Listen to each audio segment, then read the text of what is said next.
there, Star Wars collectors. Welcome to another Bossk's Bounty video and welcome to episode 32 of Ask Bossk's Bounty. Of course, this is the weekly series where you guys get to ask me questions in the comments section below and I do my very best to answer them each week. I've got lots and lots of great questions this week once again, so if you do enjoy this video, don't forget to drop a like down below because that really does help the video, and subscribe if you're new to the channel, of course. And we're going to get straight into it this week with a question from 1980s and Star Wars guy, and he asks, "Hey boss, do you think that an ARC Trooper Echo is going to be released? With the announcement of 5s on the way, do you think this will happen?" Now, I can't say with any great certainty that they will definitely do a ARC Trooper Echo figure, but at the end of the day, we are getting the 5s figure. At this moment in time, we aren't sure whether he is going to be in the ARC Trooper armor, but at the end of the day, all they need to do, in my opinion, is use this sculpt or parts of this sculpt, and then you've got your 5s figure and your Echo figure in the ARC Trooper uniform. Of course, this armor may differ very slightly from what you would get in the Clone Wars TV show, but I think this would be a great base to start on. This is universally accepted as one of the best figures in the Vintage Collection, not only because it's a great card back, but of course because of the actual figure, the sculpt, the soft goods, the extra helmet that you get and everything in this figure. So if they can do a ARC Trooper 5s in this style, then it'd be very easy for them to repaint him and give us ARC Trooper Echo as well. So let's just keep our fingers crossed and hope that that's what they do. Kavi Gandhi says, "Do you think we'll get a Clone Wars Captain Rex in the Vintage Collection, phase 1 or 2? So I am hoping that we get a phase 2, and I'm hoping that it will not be this figure here. This is the 3.75 inch Black Series figure. We've talked about this figure a lot.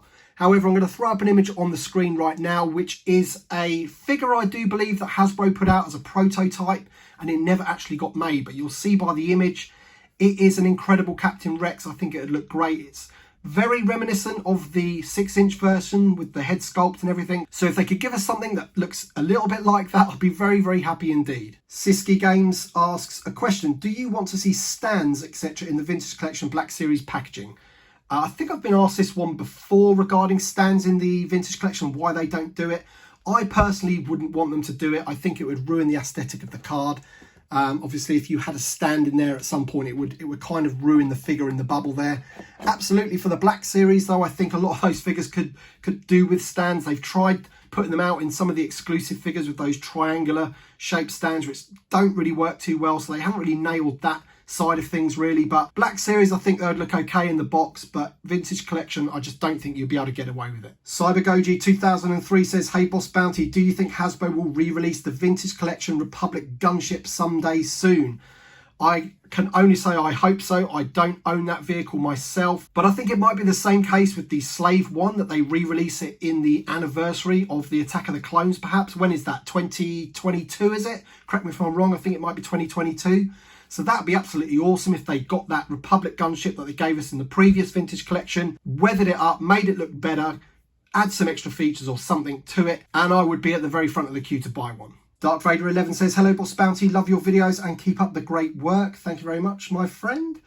I have another question for you. Why do you collect the Vintage Collection? So this is kind of an easy one for me, really. At the end of the day, this card back here, this style of card back, these what we call like the Kenner vintage style card backs, this is what I used to collect or buy when I was a child and get for Christmas and my birthdays and things like that. So for them to bring these out again, like 35-40 years later, with super articulated, better detailed figures in, then I'm going to be buying those all day long. This is kind of what Star Wars means to me. Often the collecting side of it and the figures side of it and the toys from when we were a kid often mean more than the actual movies do to some people, and I'm kind of in that camp. I love the movies, don't get me wrong. I used to love watching them when I was a kid and I still love watching them now, but it was having the toys, getting those card backs for Christmas. The nostalgia just goes mad when they bring things out like this. And when they bring out characters from Solo and Rogue One and put those on vintage cards, it just brings it all back to me and I just love it. So that's why I collect them. Spaceport 33 says, "Nice video." Thank you very much. "Do you think we'll ever get the droid with the arms and legs from The Mandalorian?" So I'm guessing that you mean the droid in the final episode in the lava pit where he sort of steers the ship a bit like a gondola. I really do hope so. I think that would be a reasonably easy one for them to do. At the end of the day, it's just an astromech droid, isn't it? The body at least. And all they've got to do is sculpt some arms and legs onto it. I can't see any reason why they couldn't give us that figure, that would be an awesome choice, and one honestly that I have never actually thought about them doing, so thank you for that. It's a really good idea. A Montoya says, hello Bossk, I really like your channel, good job. Thank you, A Montoya, I do appreciate it. I am a new collector of 3.75 and I have the dilemma on how to collect the figures loose or in their box. I do not have much space, and the truth is that loose I could collect many more, and I have no idea to sell them in the future. What drives vintage collectors to keep the figures in the boxes? They look beautiful in the box, on the other hand you can't touch them, pose them. Thank you for your opinion. So this goes a little bit back to why I collect the vintage collection. Now, fortunately for me, I'm in a position where I can actually buy 2 of each figure that I really want loose. So obviously I'll always buy every single one so I can have them carded for my collection. But if there's a really, really nice figure, then I want it loose, then I'll also buy another one and open it up. So there is that dilemma. A lot of people are just solely loose collectors, and that's absolutely fine. And a lot of other people are just carded collectors, and that is equally as fine. It's your personal preference.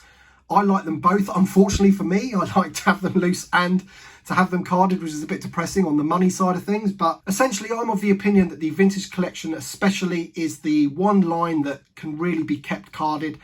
You know, the black series with the red and black boxes and everything, although that is changing now with the much nicer boxes. But for me, the red and black boxes, I don't really ever see any point in keeping the figures in those red and black boxes or any other Star Wars line particularly, except for these vintage cards. But that's just my opinion. A lot of people keep the Power of the Force 2 in their cards, Legacy Collection, Clone Wars, all those kinds of things people keep carded. So, but me personally, vintage collection on my wall, they look fantastic. David McFadden says, great video, Mr. Bossk. Would you like to see Hasbro release a line of characters in Carbonite blocks to fill the cargo hold of the Razor Crest, of course? Now, I don't think I would want them to release a line of them where you've got to buy them all separately. I'm of the opinion that if they're going to give us the Razor Crest, then we should get at least 3 Carbonite blocks in the Razor Crest so they hang up like he does in the show. And I think that's enough, really. I don't think we need any other characters in Carbonites. Obviously, you can get that Jar Jar one, which is a bit funny. But I don't think we need them on card backs or anything like that. I just think 3 in the Razor Crest when we get it, and that'll be perfect. Alex Martin says, hello Bossk Bounty, great video. Quick question, do you think they will make Captain Antilles figure in the vintage collection? Honestly, can't see it happening anytime soon, but it's not to say that I wouldn't like them to do it. I think it's definitely one of those characters that I would like to see on a vintage card. There's probably more chance of it happening now that we have Rogue One, because he is obviously on the Tantive 4 at the end of Rogue One. But I don't think it'll be on high on Hasbro's agenda particularly. I think they've got their plate full with other things. Bertronic 4000 says, hello, what protector cases do you use for the 3.75 inch vintage collection figures? Thank you very much. So it all depends on how you want to display them. I personally use Protect Star cases, which are these here. Just plastic, and it enables you to put the figure in, close them up so they're airtight, keeps them dust free, and then it's got a little hanger that you can hang on the wall. So that's how I hang mine on my wall. If there's a particular figure that you want to keep ultra safe and protected, then you could go for a acrylic case, like a GW acrylic.